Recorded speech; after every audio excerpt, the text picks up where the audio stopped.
Sustainability is a massive part of our business.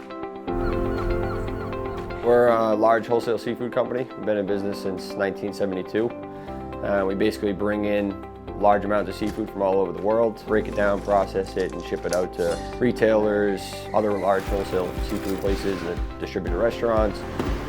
We're always trying to be as sustainable as possible. As far as packaging goes, we're always trying to limit, the amount of wax boxes we use, the cardboard, styrofoam, anything that we can do to basically improve our operation and limit the amount of impact to the environment is something that we've heavily invested in.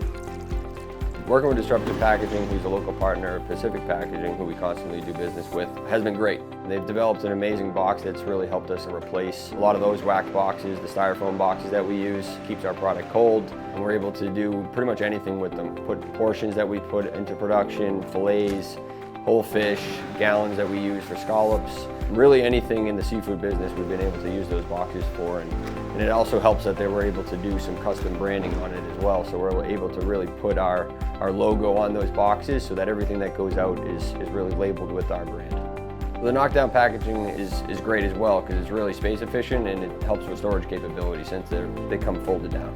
We're able to fully recycle those boxes, which has been a huge part of our push towards being a fully sustainable seafood company.